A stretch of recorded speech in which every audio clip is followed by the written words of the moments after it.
Olá, um excelente dia para você que acordou bem cedinho para acompanhar o Manhã no Ar. O fim de semana chegou, ainda bem. Hoje é sexta-feira, 29 de setembro de 2017 e você confere o que é destaque nesta edição. Caçamba perde controle e invade 3 casas na Zona Leste. Por pouco, um homem que preparava café da manhã não morreu. De acordo com o Corpo de Bombeiros, algumas casas ficaram comprometidas. O veículo está escorado na casa, né? Ele destruiu a laje, destruiu um cômodo da residência. Bando tenta explodir caixa eletrônico no São José durante a chuva da madrugada. 4 linhas de ônibus vão ter itinerário alterado a partir desse sábado. E ainda 10 mil carteiras de habilitação serão emitidas para pessoas de baixa renda no Amazonas. E no quadro Roteiro do Dia, está cheio de diversão para você aproveitar o seu fim de semana com a família. Não há quem não se encante com a magia do circo.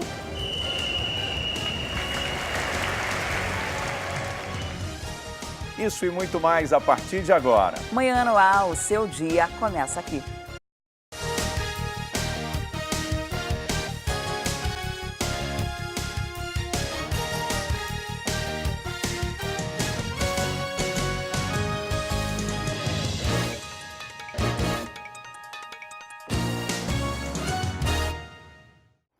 São 6h02, nós estamos ao vivo e você pode interagir conosco.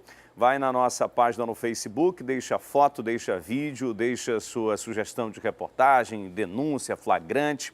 Você também pode enviar uma mensagem de áudio ou de vídeo para o nosso WhatsApp, 9225-8767.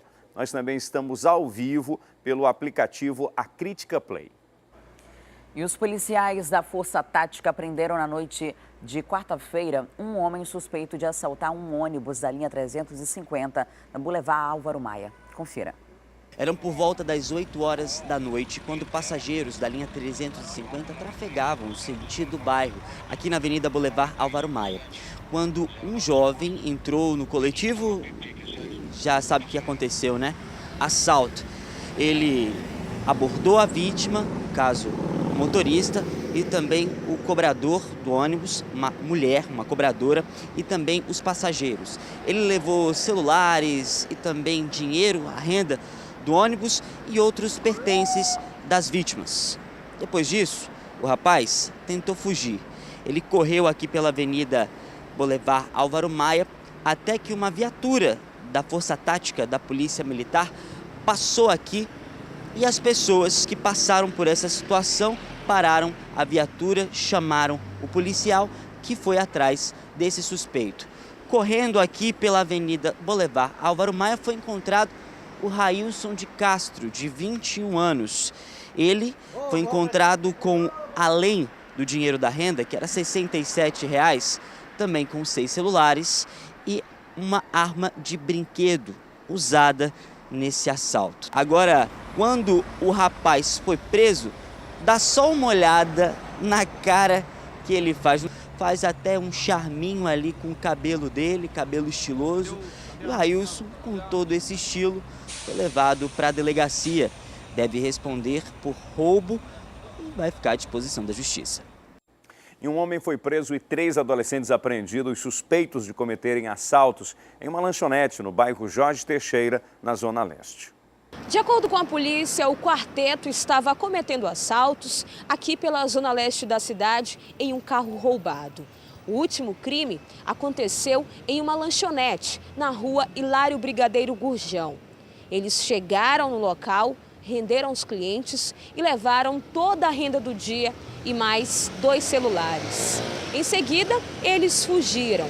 Estavam passando pela rua Pirarucu, no bairro Jorge Teixeira, quando foram surpreendidos pelos policiais aqui do 14º DIP, que perceberam a atitude suspeita. Os policiais renderam os 4 e, em seguida, apreenderam os 3 menores e Júlio César, de 23 anos. Eles foram trazidos aqui para a delegacia e com eles foram apreendidos os 2 celulares e mais a quantia em dinheiro que não foi especificada pela polícia. O proprietário do veículo reconheceu os 2 suspeitos e alegou que eles teriam roubado o carro do homem. Ele não foi identificado por questões de segurança. Os 3 menores Entre eles, um de 15 e outro de 17, foram encaminhados para a delegacia especializada em apurações de atos infracionais. Já Júlio César ficou detido aqui no 14º DIP e deve aguardar a audiência de custódia. E uma mulher foi presa e 4 adolescentes apreendidos lá em Rio Preto da Eva. Segundo a polícia, eles estavam assaltando taxistas no município. Leidmara Magalhães Pereira, de 35 anos, e outros 4 adolescentes entre 15 e 17 anos foram detidos na tarde de ontem, suspeitos de integrar uma quadrilha que assalta taxistas. De acordo com a 3ª Companhia Independente da Polícia Militar do município, eles estavam escondidos em uma casa, em uma comunidade chamada Batistinha, interior do município de Rio Preto da Eva, região metropolitana aqui da nossa capital. Foi quando a polícia recebeu uma denúncia anônima e prendeu os suspeitos que estavam dentro da residência com uma arma caseira, munições de calibre 28 e também 4 celulares.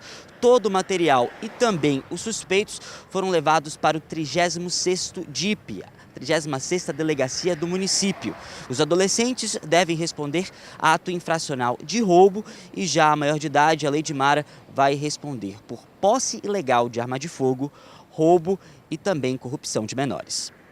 Um foragido da justiça foi preso no Parque 10. O suspeito foi abordado pelos policiais no momento que planejava um assalto a uma loja de carros.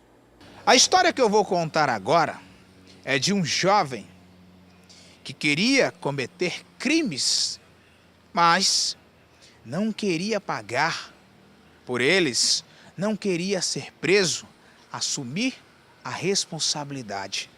Eu estou falando desse jovem que você está vendo agora na foto, Daniel Diniz. Daniel, em 2013, foi acusado pela polícia de cometer diversos arrastões no Novo Aleixo.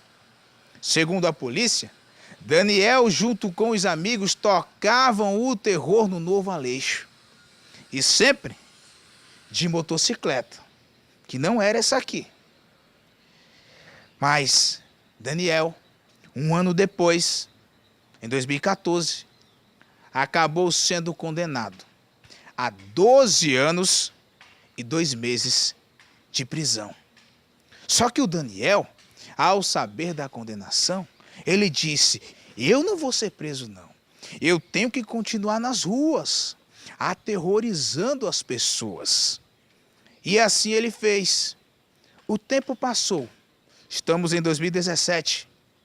Na manhã desta quarta-feira, os dias de liberdade de Daniel chegaram ao fim. Tudo porque Daniel não mudou de vida. Ele poderia ter ficado quieto, poderia ter saído do crime, mas não. Ele continuou fazendo aquilo que provavelmente mais gosta: assaltar, roubar. E assim ele ia fazer.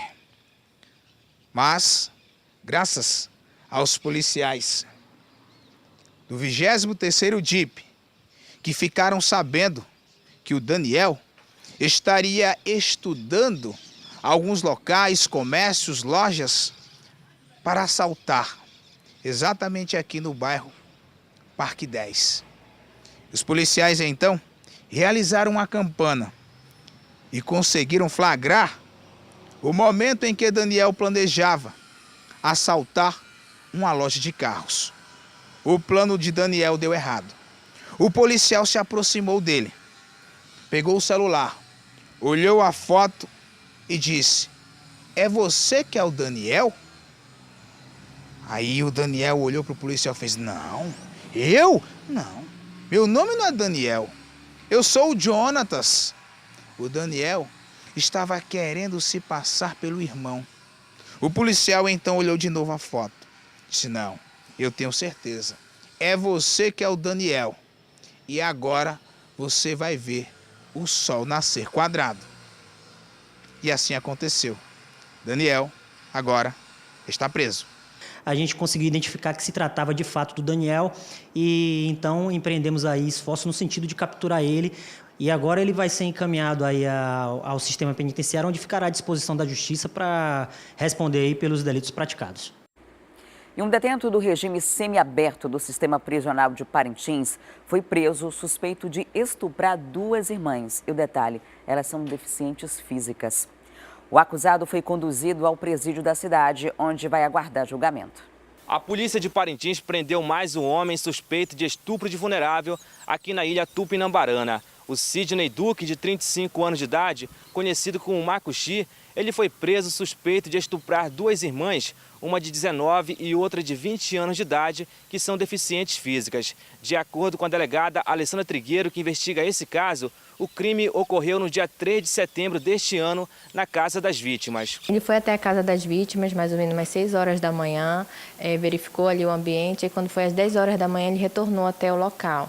As vítimas, elas são cadeirantes e tem apresentam algum problema também de entendimento. Quando ele apareceu lá e começou a pegar nas partes íntimas das vítimas, tentar beijá-las, como elas ficaram muito apavoradas, elas começaram a gritar, a chorar, e foi quando a mãe veio lá do quintal e fazendo com que o Macuxi se evadisse do local. O Macuxi estava cumprindo pena no regime semiaberto, suspeito de homicídio que ocorreu no ano de 2013 e agora também vai responder por esse crime de estupro de vulnerável e vai ficar à disposição da Justiça na unidade prisional de Parintins. O que mais revolta é exatamente essa situação, As meninas, elas apresentam essa dificuldade de se locomover, então elas não teriam nem como, se proteger e se defender dele. E a polícia prendeu um acusado de matar a jovem universitária Rayane Caroline. O crime aconteceu no dia 24 de junho deste ano. O suspeito já tinha um mandado de prisão decretado. Vamos ver. Iago Moraes de Matos, de 19 anos, foi preso no início da tarde desta quinta-feira por policiais militares da 13ª SICOM. O Iago é acusado, é suspeito de ter assassinado a jovem Rayane Caroline Pinto Pereira no dia 24 de junho. Esse crime ocorreu, na verdade, quando Iago tentava matar uma outra pessoa. Ele estava brigando com um homem identificado pelo nome de Esivaldo Marques, um ajudante de caminhoneiro. Dessa briga houve disparos e um desses tiros atingiu a jovem Rayane com um tiro no tórax. Ela chegou a ser socorrida, mas infelizmente morreu. Desde então, o Iago estava sendo procurado e no início da tarde desta quinta-feira, os policiais da 13ª SICOM conseguiram fazer a prisão do Iago e ele foi trazido aqui para a delegacia de homicídios. Eu vou conversar com o capitão Harrison, que é comandante da 13ª SICOM. Comandante, como foi que os policiais conseguiram chegar até o Iago, que já estava foragido aí desde o mês de junho? Então, os policiais estavam fazendo patrulhamento na área, na Cidade de Deus, e na rua Atlético Mineiro, eles avistaram alguns jovens em atitude suspeita. Foram fazer a abordagem, os jovens se evadiram no local, tentaram fugir da guarnição. Foi feito os policiais fizeram a perseguição, conseguiram deter um deles e, verificando as características dele, batia muito com as características do Iago, que nós já vínhamos procurando já há algum tempo. Então fomos verificar com a documentação dele, de fato era o Iago, e ele estava com mandado de prisão já de algum tempo do homicídio que ele cometeu em final de junho, e conseguimos lograr êxito em prendê-lo. Agora, comandante, isso demonstra inclusive uma certa audácia do Iago, porque o crime aconteceu na rua, em uma rua que fica próximo à rua onde ele cometeu o crime. Isso, ele imaginou que tinha sido esquecido, ele cometeu o crime, achou que tinha sido esquecido, achou que ninguém ia atrás dele, só que hoje a casa dele caiu. Obrigado, comandante. O Iago foi trazido, como eu disse ainda há pouco, aqui para a delegacia de homicídio e como ele tem um mandado de prisão em aberto, deve ser encaminhado, então, para o Centro de Detenção Provisória Masculino. E uma mulher foi agredida pelo ex-marido e ainda continua recebendo ameaças. Na última briga, o homem bateu a porta do carro na cabeça da ex-companheira. A ação foi registrada pelas câmeras de vigilância. A mulher de 33 anos, que não quis se identificar por questões de segurança, foi casada com um motorista de 33 anos há apenas 6 meses. No início, ela conta em depoimento que ele apresentava ser um homem bastante carinhoso e atencioso dentro de casa. Mas, com o decorrer dos meses, ele começou a apresentar uma postura agressiva. Mais especificamente, quando a primeira filha nasceu. Ele começou a ameaçar a dona de casa e, em muitos casos, chegou a bater. Cansada das agressões, ela decidiu se separar. E mesmo 6 anos separada, ele ainda continuou com as ameaças. Ela denunciou o caso aqui na Delegacia Especializada em Crimes contra a Mulher. Mas, segundo ela, isso não foi suficiente. No último domingo, ele chegou na porta de casa da mulher, foi levar a filha e, como ela não queria nenhum contato com ele, decidiu entregar o número de uma conta bancária para ele depositar o dinheiro da pensão. Só que no momento que ela se aproxima do carro, é possível perceber nessas imagens a violência do homem. Ela chega, se aproxima com o número da conta que está em um papel. O homem está ao lado da esposa, que também está no carro, só que ela acaba deixando o papel cair no chão. Quando ela vai pegar o papel, ele simplesmente puxa a porta do carro do passageiro e começa a bater na mulher. Ele só não inicia uma nova agressão ali porque a esposa atual impede que ele faça alguma coisa. Ele ia me bater. Se não fosse a esposa, eu tranquei o portão. Eu tranquei o portão, às vezes só que eu não via minha filha atrás de mim. Ela não conseguiu dormir. De acordo com a titular aqui da Delegacia Especializada em Crimes contra a Mulher, esse caso já está sendo investigado pela polícia. Já foram adotadas as medidas necessárias, solicitação de medidas protetivas de urgência e já está tramitando na Justiça. Doutora, em muitos casos as mulheres denunciam, mas elas citam que às vezes nada é feito e que os agressores continuam ameaçando. Nesse caso, o que acontece? Então, existem várias situações, né? Quando há uma situação de crime mesmo, uma situação que envolva violência doméstica, a denúncia é realizada, são solicitadas medidas protetivas de urgência que vão gerar um processo judicial. Em caso de descumprimento, já pode ser solicitada a prisão preventiva desse autor, que vai ser uma análise feita pela juíza, que vai decretar ou não a prisão preventiva dele. Acontece que muitas vezes essas mulheres elas voltam à convivência também com esses autores, ou então muitas vezes por conta dos filhos voltam a ter algum tipo de relação, até mesmo de amizade, para poder lidar com os filhos, fazendo com que a situação de violência doméstica ela volte a acontecer. Mas o fato é que elas sempre precisam denunciar em caso de uma nova agressão para que novos procedimentos possam ser adotados e, nos casos extremos, seja solicitada a prisão desse autor. E a Polícia Civil já conseguiu localizar o carro de luxo que atropelou um agente de trânsito do Dom Pedro há 2 semanas. Acredita que o carro estava sendo dirigido por um adolescente de 17 anos. Ele diz que pegou o veículo escondido do pai.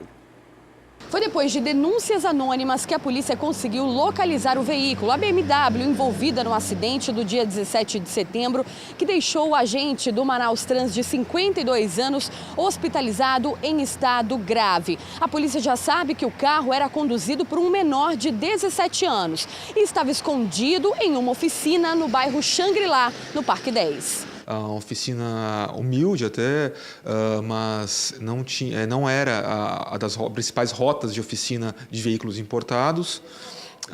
Ele estava no fundo da oficina, coberto por uma capa, sem a placa e com o lado da batida encostado para a parede. Então, com todo o intuito de esconder ou de maquiar esse acidente. O menor de 17 anos esteve aqui no 19º Distrito Integrado de Polícia na Ponta Negra, onde o caso foi registrado, acompanhado de um advogado para prestar esclarecimentos. Ele chegou a dizer que pegou o carro escondido do pai e que foi no momento de uma ultrapassagem que aconteceu o acidente. Dar alguns detalhes que a gente está constando isso no depoimento, né? E a gente está verificando ainda se de fato foi ele o condutor, porque não basta ele afirmar que foi ele que conduziu o veículo que causou o acidente. A gente está ouvindo ele e vai certificar disso através de outros meios de prova, testemunhas, alguns meios que comprovem que é ele o condutor e o causador daquele acidente. Comprovando que de fato era ele o condutor, não é? O ato infracional dessas condutas serão apuradas pela Delegacia de Atos Infracionais. Nós conversamos com o irmão do agente do Manaus Trans, que esteve também aqui na delegacia agora de manhã, o Antônio Caldas Praia. E ele disse que, infelizmente, o estado de saúde do irmão é gravíssimo. Infelizmente, o último boletim médico que nós tivemos acesso foi ontem. O médico falou que o estado dele é gravíssimo, ele corre risco de vir a óbito. Ele está com uma infecção generalizada, essa infecção já adentrou na corrente sanguínea e isso pode ocasionar o óbito deles. O que a gente espera é que a pessoa que ocasionou isso com o meu irmão, ela seja retirada de circulação, porque no nosso ponto de vista é uma ameaça para a sociedade. A BMW de placa NOW 0012 está em nome de um empresário que, de acordo com informações obtidas no Detran, ao longo dos últimos anos acumula mais de 200 pontos em infrações e que inclusive teria renovado a CNH com os pontos ultrapassando aí o limite que é previsto na legislação. E agora, com mais esse problema, nós iniciamos hoje o processo de cassação dessa habilitação. Então, além de ela já estar suspensa devido a 8 notificações no Diário Oficial da questão de pontuação, e agora com esse acidente, infelizmente, aí, quase vitimando um amigo nosso de trabalho, nós começamos hoje com a abertura do processo de cassação dessa habilitação. Bom, a vítima está internada, está em estado grave, inclusive está em coma, está numa UTI. Se o pior acontecer, se ele vier a óbito, a pessoa que atropelou vai responder pelo crime de homicídio e homicídio doloso, ou seja, assumiu o risco de matar alguém porque estava dirigindo em alta velocidade, invadiu a contramão e atingiu o servidor que estava sobre uma motocicleta. O jovem foi na delegacia, o filho do empresário, e disse que foi ele que estava dirigindo o veículo e que o pai não sabia. O veículo, Adriane, estava escondido, sem placa, inclusive o lado que tinha batido estava para dentro, para o lado da parede, para não levantar suspeita. O pai também não sabia que o veículo estava há 2 semanas escondido e que esse veículo tinha se envolvido num acidente. Se um carro popular some, a gente percebe, imagina um carro Será de luxo que de repente desse. o empresário disse assim, poxa, faz tempo que eu não vejo minha BMW, Onde será que ela está? Olha, e o pai desse rapaz de 17 anos que atropelou, fugiu do local e escondeu o carro, ele é um mau exemplo também, porque, de acordo com o Detran, ele já tem 50 infrações de trânsito, que totaliza mais de 250 pontos. 20 pontos já são suficientes para que a carteira seja suspensa, e ele já tinha muito mais que isso. Dessas 50 infrações, 15 eram gravíssimas, e ainda assim estava dirigindo. Já existia o processo de suspensão, mas não existia ainda o processo de cassação. Foi preciso acontecer um acidente como esse para que se começasse a iniciasse esse processo de cassação definitiva dessa carteira, porque demorou muito, são muitos pontos, são muitas infrações, e essa sensação de impunidade de que pode fazer tudo no trânsito, que vai se perpetuando e várias pessoas cometendo as mesmas infrações, excesso de velocidade, moleque aí, 17 anos, pegando o carro e cometendo crime e fazendo de conta que nada aconteceu, E do outro lado a gente vê um trabalhador que está no hospital correndo risco de perder a vida a qualquer momento.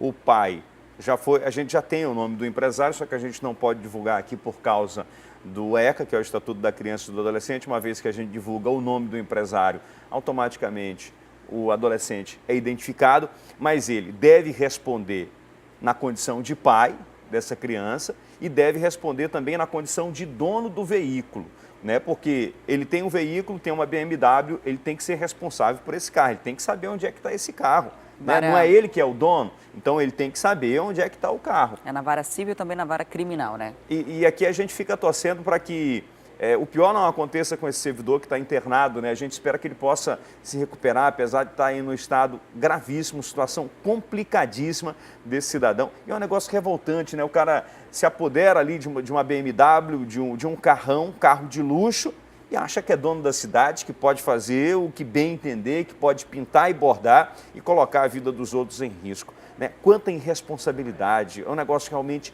revoltante.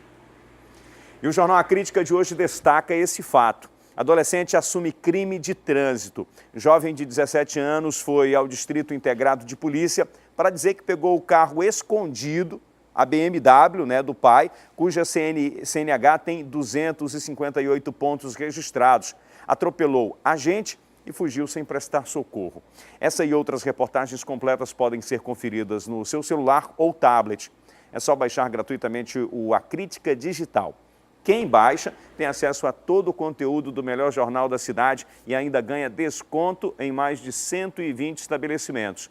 Informação mais descontos. Como não amar esse combo, hein? Quer mais? Primeiro mês é grátis. E o motorista de um caminhão perdeu o controle do veículo. Invadiu uma casa na pista da Raquete, no bairro Grande Vitória, na Zona Leste. O Corpo de Bombeiros foi acionado para retirar uma passageira que ficou presa nas ferragens. Confira.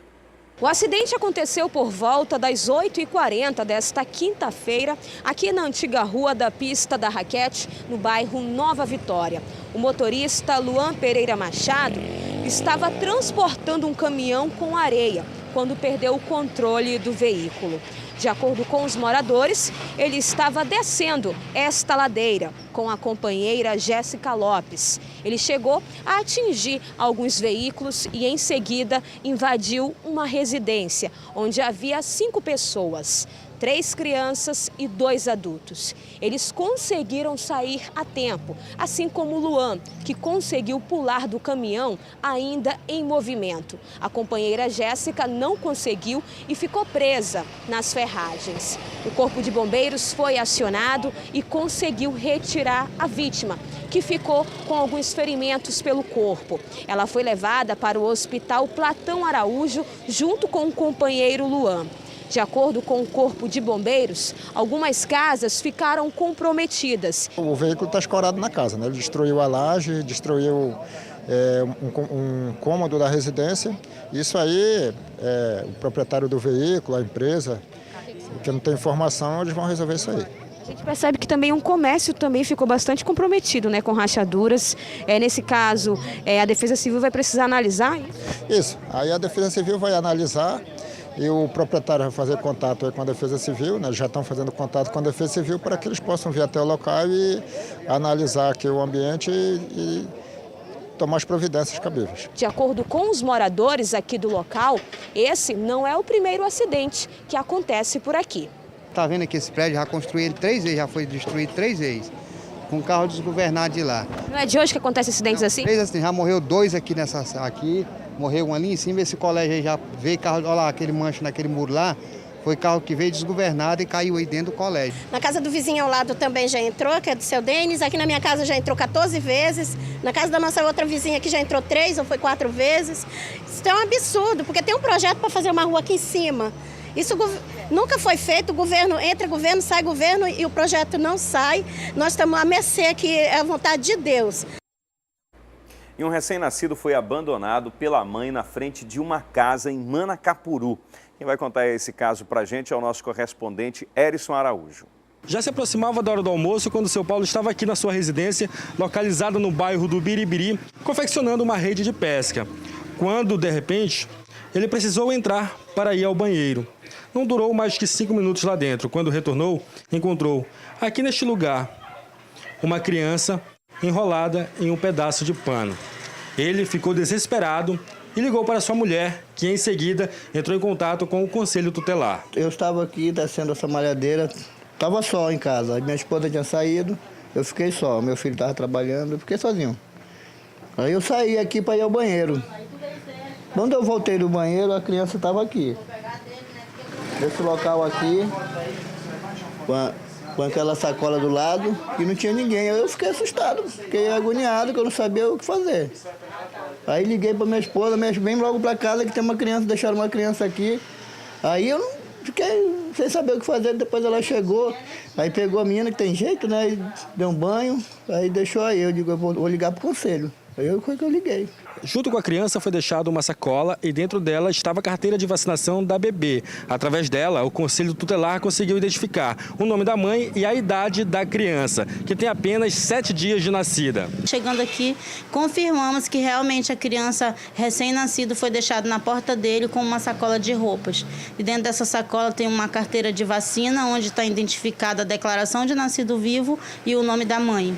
Por estar em uma situação de vulnerabilidade e por apresentar a saúde debilitada, a criança foi trazida aqui para o Hospital Lázaro Reis, onde passou por atendimento e exames para só depois seguir para um abrigo. Agora nós vamos registrar um boletim de ocorrência na delegacia, vamos pegar o termo de declaração do seu Paulo e amanhã estará no Ministério Público. A criança vai ser encaminhada, já acionamos a Secretaria de Assistência Social, né, porque a criança não tem roupa, precisa de alimentação. A criança aparenta estar com conjuntivite e gripada, né? Então ela vai precisar de alguns cuidados e aí vamos encaminhar para o Ministério Público para que sejam tomadas as providências cabíveis. De posse das informações sobre a mãe, o Conselho Tutelar conseguiu localizá-la. Ela estava em um bar no Cais do Porto, aqui do município. De acordo com os conselheiros, arrodeada de amigos, tomando uma cachaça. Chegamos lá, você teve um filho agora recente? Ela falou, tive. Você deixou aonde? Na casa da minha tia.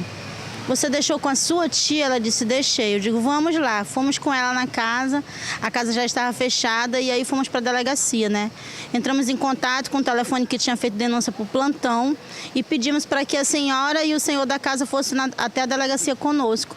E quando chegou lá, ela confessou que tinha mentido, que realmente a senhora é tia dela, mas a senhora nunca mais tinha visto ela, a senhora nem tinha conhecimento que ela estava grávida.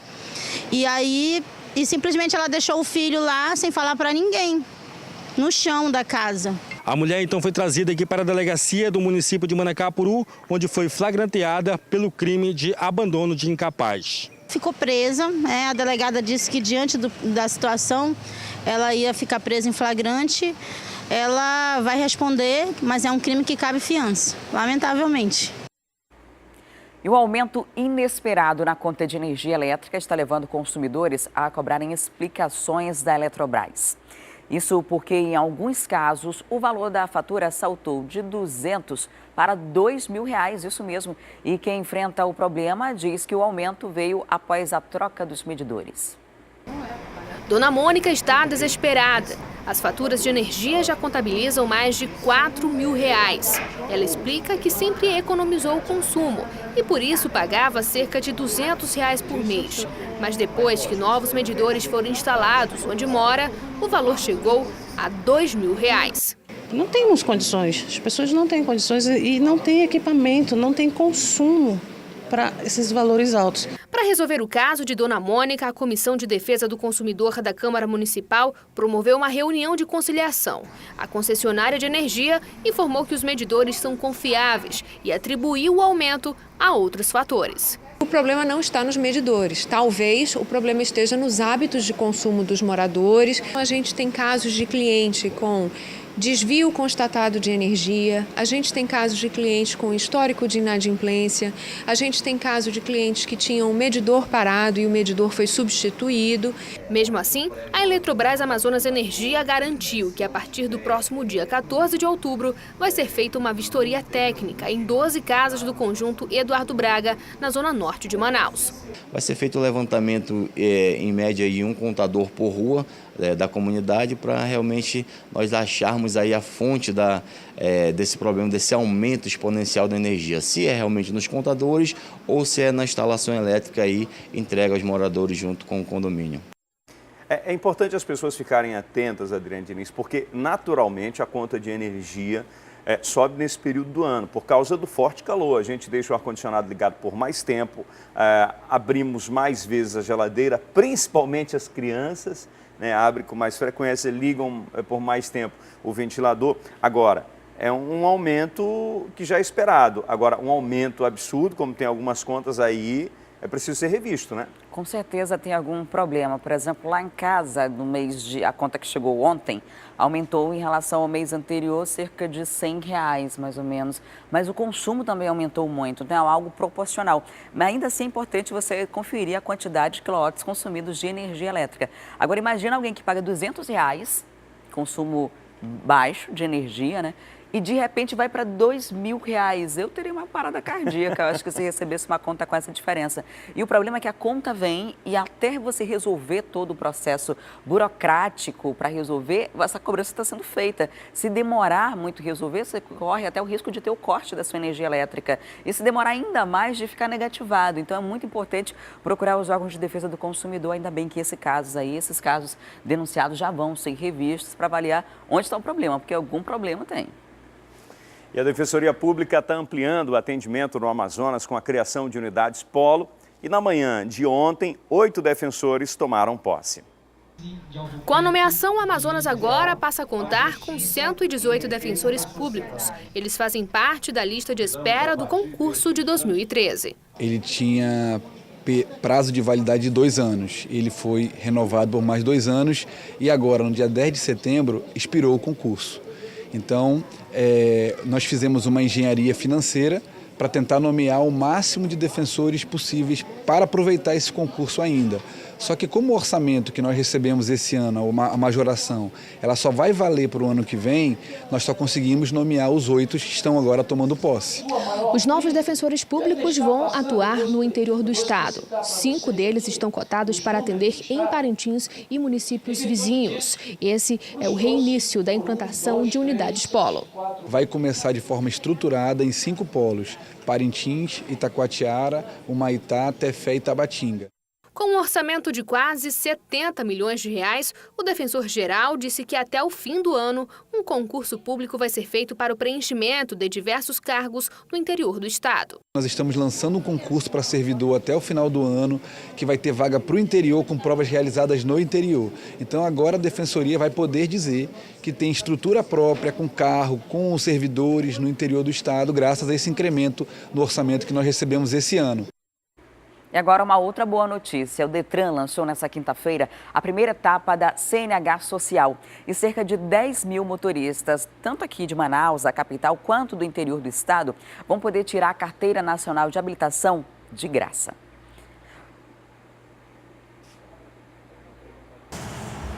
Motoristas de baixa renda da capital e do interior do estado agora têm a chance de retirar a Carteira Nacional de Habilitação de graça. Entre os requisitos, o condutor deve ser maior de 18 anos, comprovar residência no estado há pelo menos 2 anos, ter renda familiar mensal de até 3 salários mínimos, estar desempregado há mais de 12 meses e fazer parte de algum projeto social dos governos federal, estadual ou municipal. Segundo o Detran, o projeto deve ampliar a oferta de oportunidades no mercado de trabalho. Nós sabemos que hoje, com a habilitação, esse condutor, ele pode ser motorista particular, ele pode ser motorista de táxi, ele pode dirigir um ônibus, pode dirigir um caminhão, enfim, o que seja, para ter acesso ao mercado de trabalho. Na primeira etapa do projeto, 10 mil CNHs vão ser disponibilizadas para todo o Amazonas. A Carteira Nacional de Habilitação Social é uma parceria entre o Departamento de Trânsito e o Centro de Formação de Condutores do Estado. O artigo 74 do Código de Trânsito Brasileiro destaca que a educação é direito de todos, né, e um dever do Sistema Nacional de Trânsito, dos componentes do sistema. Nós compomos o sistema. Então, é prerrogativa nossa fazer essa contrapartida para a sociedade em relação à nossa atividade fim. Ainda de acordo com o Detran, a CNH popular é uma oportunidade de regularização, principalmente nas cidades do interior. No último levantamento feito pelo órgão, das 175 mil motocicletas do estado, apenas 30 mil são dirigidas por motoristas habilitados.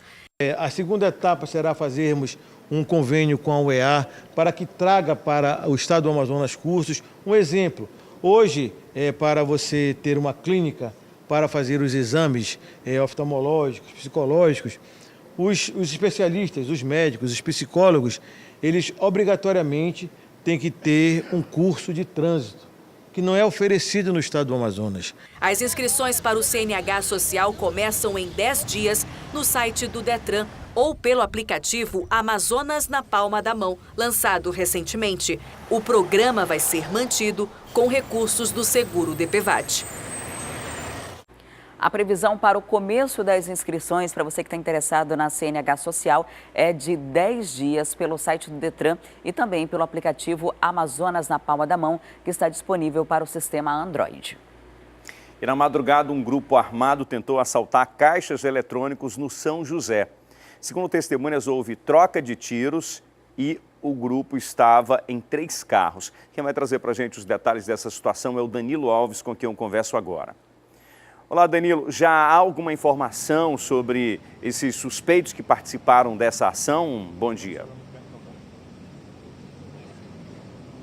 Bom dia, Wilson. Bom dia para todo mundo. Ainda não há informações sobre esses suspeitos, mas as informações que a gente tem é do prejuízo que eles causaram para as pessoas que moram aqui na Zona Leste na manhã dessa sexta-feira. Isso porque eles deixaram, de acordo com a polícia, o que pode ser dinamites dentro de um anexo de uma agência bancária aqui da avenida. E agora o Grupo Marte está realizando o trabalho para desarmar esse artefato explosivo, né, supostamente. O que acontece é o seguinte: nesse exato momento, toda essa parte aqui, tanto para quem vai quanto para quem volta na Zona Leste aqui da Avenida Grande Circular, está interditada nessa parte aqui da agência bancária. Para quem está lá na frente, o trânsito está sendo desviado. E do outro lado, aqui próximo ao SAMU, também o trânsito está sendo desviado para quem vai para o bairro, para quem vai para o Jorge Teixeira. Quem vai contar um pouco sobre a situação durante a madrugada até esse exato momento vai ser o capitão Alexandre Matos, do CPO. Muito bom dia, capitão. Fala um pouquinho para a gente. Desde as 2 horas da manhã essa ocorrência vem se estendendo, né? Porque esses suspeitos foram vistos com fuzis, é isso mesmo? Possivelmente fuzis, não dá para precisar, armas longas. Então, por volta das 2 horas, nós tivemos essa situação dessas ocorrências, envolvendo policiais militares aqui, e chegamos no local, verificamos que realmente existia uma situação de artefatos explosivos na agência bancária. Quando vocês chegaram e viram as dinamites, vocês acionaram imediatamente o Marte, mas houve uma complicação por conta da chuva, é isso? Isso, fizemos isolamento local, fizemos contato imediatamente com o Grupo Marte, que é o nosso grupamento especializado nesse tipo de ocorrência, e a chuva foi que atrapalhou muito e, infelizmente, ocasionou esse problema todo no trânsito aí. Antes de acontecer essa ocorrência de vocês encontrarem esse artefato explosivo, eu queria saber se teve troca de tiros, teve perseguição, vocês conseguiram ver esses suspeitos? Eu não cheguei a ver. Uma guarnição aí, batente de trânsito, que chegou, teve esse primeiro confronto com os meliantes. Então, no caso, eles tentaram ali um confronto, houve a perseguição, mas eles conseguiram fugir. Aí só então que vocês conseguiram encontrar, ou vocês já tinham encontrado esse artefato explosivo antes? Foi logo após. Logo após, as pessoas também denunciaram que estavam lá mexendo nos caixas e abandonaram o veículo próximo aqui do local, o veículo eles utilizaram para prender fuga. Um veículo palio de cor prata, é isso? Um palio de cor prata. Então pronto, agora a situação é essa. A gente está aqui na Avenida Grande Circular. Olha só, lá na frente, muitos carros, muitos ônibus que passam por aqui. A gente sabe que os ônibus aqui da Zona Leste, a via principal de tráfego deles é aqui a Avenida Grande Circular. Vamos voltar aqui para a parte do centro, Domingos. Vamos dar um 360 para quem está assistindo a gente poder ver. Aqui o outro lado, por aqui, vamos mostrar aqui o outro lado. De quantas pessoas estão assistindo aqui o trabalho do Grupo Marte. Então, nós estamos recebendo informações agora que o grupo antibombas, o robô, está saindo dali. Vamos mostrar o Grupo Marte agora, voltando aqui para você. Ali, um dos agentes do Marte está agora, nesse exato momento, indo aqui, mais para cá, para sua tela, é a agência bancária. O agente está agora fazendo ali todo o trabalho de verificação dos equipamentos. E agora está ali entrando Pois é, todo esse trabalho leva tempo, né? Porque não conseguiram realizar desde as 2 da manhã, mas agora estão começando a realizar. A gente sabe que demora pelo menos umas 2 horas para todo esse processo acabar. Tanto no momento que veste a roupa, depois prepara o robô, se houver robô, depois entra na agência, faz ali esse desarme, vê primeiro como é que está aquele equipamento, esse artefato, se está ativado, se não está, se realmente é um artefato explosivo, para depois voltar e realizar a detonação, que é procedimento padrão do Marte. Todas as vezes que eles fazem isso, eles acabam detonando, né? Mesmo que não for um artefato explosivo. Uma movimentação bastante tensa aqui na Avenida Grande Circular, bastante movimentada. A gente tem que saber informações ainda para passar para você de como é que vai ficar esses ônibus do outro lado da rua, enquanto você está assistindo aqui.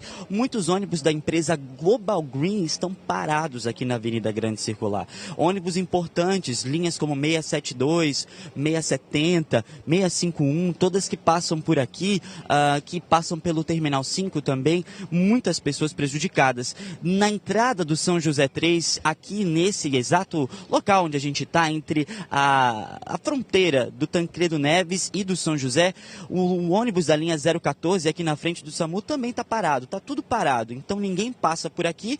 A dica que a gente dá para você que está assistindo ainda, a gente em casa teve a sorte de não passar agora na Avenida Grande Circular, evite essa avenida, por conta dessa operação que ainda deve durar aí algumas horas. Então o Marte continua o trabalho e a gente fica aqui para acompanhar tudo de pertinho do que está acontecendo e, lógico, mostrar o desfecho de toda essa história durante a nossa programação. Wilson, Adriane. Bom, e a gente já orienta o condutor, quem está nos assistindo neste momento, não vá pela Avenida Grande Circular, porque neste momento ela está interditada nos 2 sentidos. A polícia está trabalhando no local, está ali o grupamento Marte, que é o grupamento especializado em artefatos explosivos.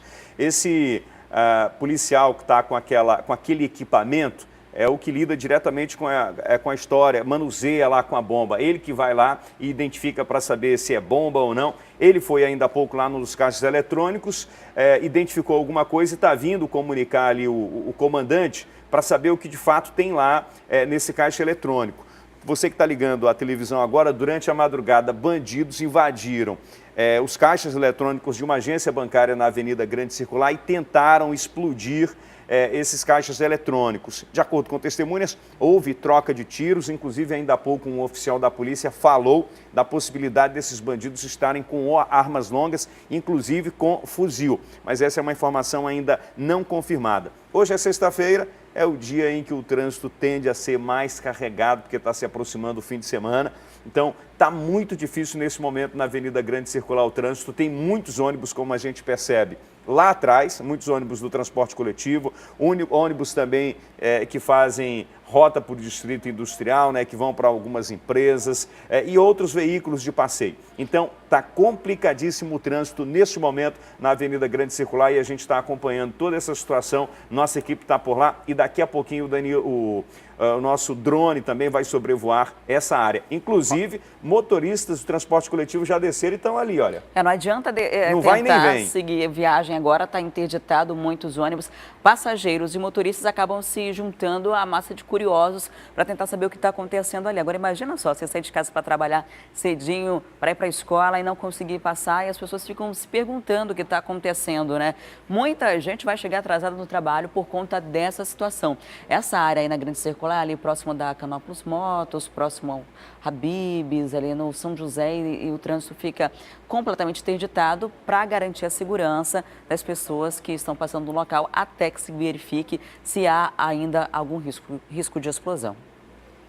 E depois do intervalo comercial tem nossa interação com a 93.1, que agora é FM O Dia, para falar sobre o Supremo, que está se mostrando favorável à validade da lei da ficha limpa para aqueles que cometeram crime antes de 2010. A gente fala também dos cuidados com o coração. Não saia daí que a gente volta já.